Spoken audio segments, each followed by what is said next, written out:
여러분 안녕하십니까? 11월 26일 수요일 KBS 아메리카 뉴스입니다. 추수감사절 연휴를 기점으로 연말 최대 쇼핑 시즌이 시작됐습니다. 올해는 1억 명이 넘는 쇼핑객들이 블랙 프라이데이 쇼핑에 나설 것으로 전망되고 있는데요. 소매 업체들의 치열한 경쟁도 벌써부터 시작됐습니다. 윤범수 기자가 보도합니다. 바야흐로 올해 최대의 쇼핑 시즌이 시작됐습니다. 지난해 미 전국에서 블랙 프라이데이에 쇼핑에 나섰던 사람은 9,200만 명. 올해는 1억 명을 넘어설 것으로 예상됩니다. 구매력이 가장 높은 18세부터 34세 사이의 이른바 밀레니얼 세대는 절반 가까이 쇼핑에 나설 것으로 예상됩니다. 특히 올해는 매장 앞을 밤새고 있는 텐트족들을 볼 수 없을지도 모릅니다. 대부분 업체들이 사실상 이번 주부터 대대적인 세일에 들어간 상황. 블랙 프라이데이의 성패가 연말 경기를 결정하는 만큼 올해 소매업체들은 그 어느 때보다 많은 물량을 풀 것이라는 예상입니다. Between 6 p.m. and 7 p.m. on Thanksgiving night, you are guaranteed to get that item either that night or before Christmas. And our pre-Black Friday event, where we are matching or beating select competitors' Black Friday offers 1 week early, and that's taking place right now. 올해 인기 상품으로는 경기가 살아나는 것을 반영하듯 전자제품과 같은 고가 제품들이 상위권을 차지할 것으로 예상됩니다.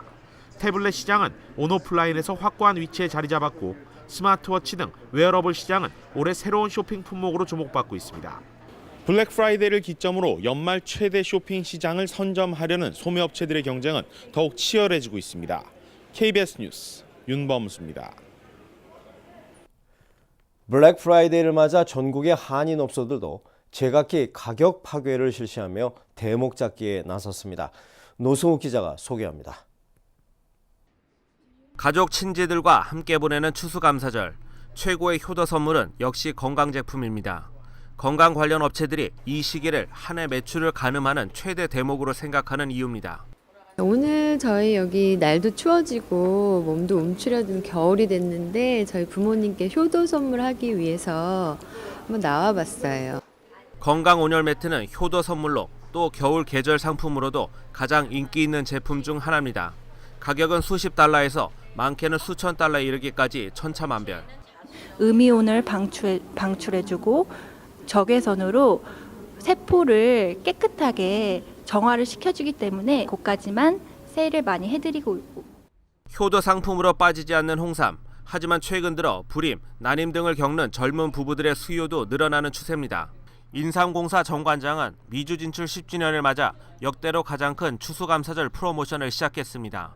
추수감사절 연말 프로모션을 위해서 저희가 이번 행사를 준비했지만 홍삼의 경우에는 요즘 최근 한국에서는 남성의 난임에도 효과가 있다고 해서 저희 부모님들 혹은 젊은 부부들에게도 선물하기 딱 좋은 아이템입니다. 날씨가 쌀쌀해지는 12월, 블랙 프라이데이는 의류업체들에게 겨울 상품 출시를 알리는 시기이기도 합니다. 블랙 프라이데이와 땡스기빙을 맞이해서 많은 제품을 전 품목에 걸쳐서 세일을 하고 있어요. 연휴지만 멀리 떨어져 있어 볼 수 없는 가족들을 위한 감성 마케팅. 통신 관련 업체들도 올해는 이색 세일 이벤트를 시작했습니다. 이제 2015년이 다가와서 저희가 2015년 탁상 달력도 준비해서 고객님들께 나눠드리고 있고요.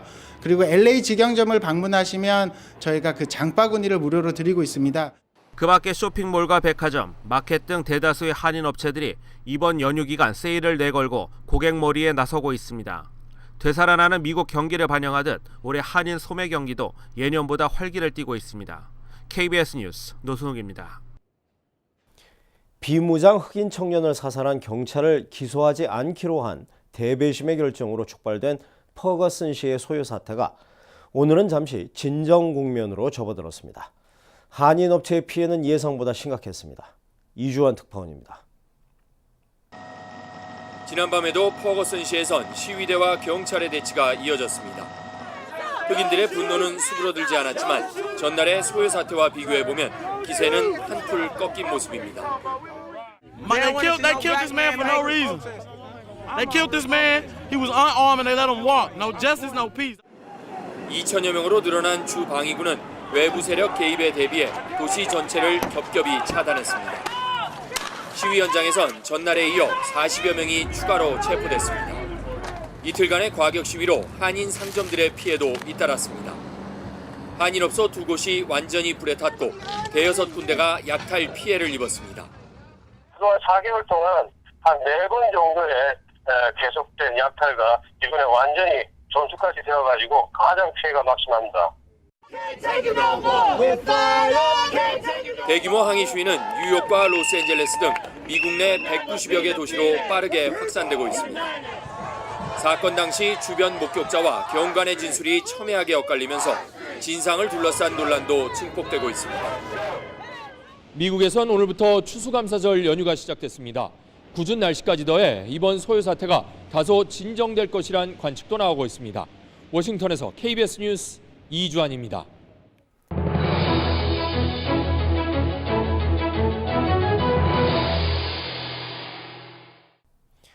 경찰 총격에 대한 항의 시위가 전국적으로 확산되면서 뉴욕 맨하튼 중심부에서도 천여 명이 운집한 가운데 심야까지 대규모 시위가 있었습니다. 시위대와 진압경찰 간의 대치극이 벌어지는 등 한때 긴장이 고조됐습니다. 뉴욕 김일강 통신원입니다. 맨하탄 유니언 스퀘어, 천여 명의 시위대가 모였습니다. 경찰 총격에 의한 흡인 사망 사건이 잇따른 결과입니다. 관련 시위가 전국적으로 확대되면서 뉴욕의 시위대 규모도 커지고 있습니다. To those of us that wanted to see a fair and open trial. 유니온 스퀘어에 집결한 시위대는 타임스퀘어까지 행진을 벌였습니다. 경찰과의 대치극도 벌어졌습니다.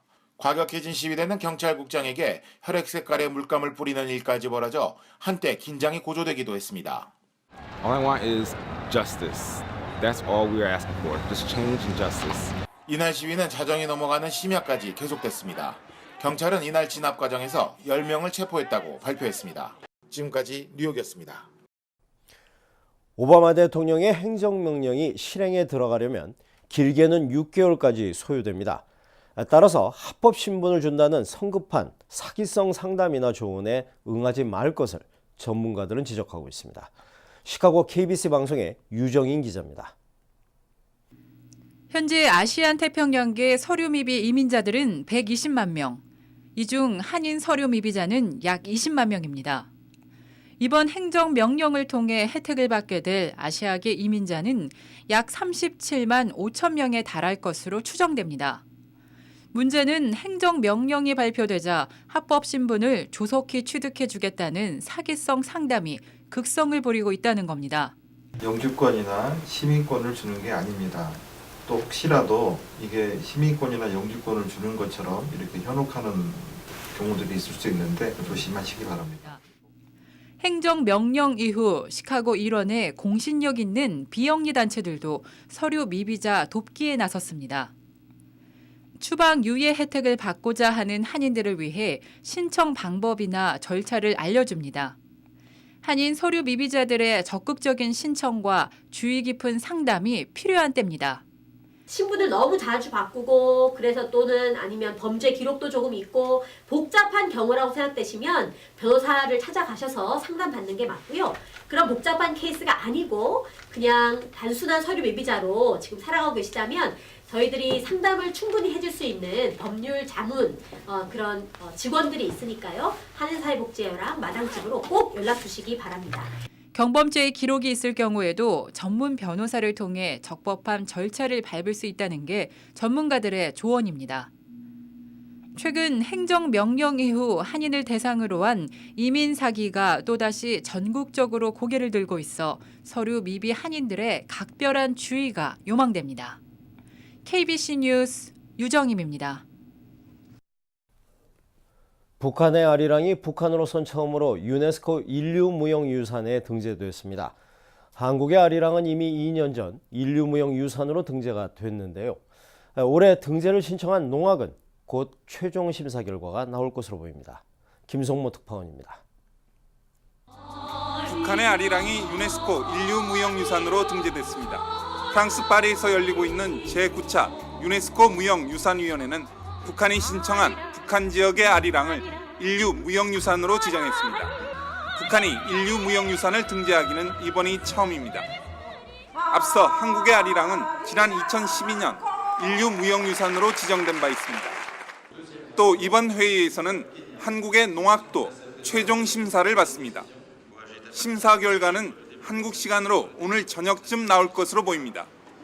이미 유네스코 산하 심사보조기구에서 만장일치로 등재를 권고해 등재가 거의 확실하다는 전망이 나오고 있습니다.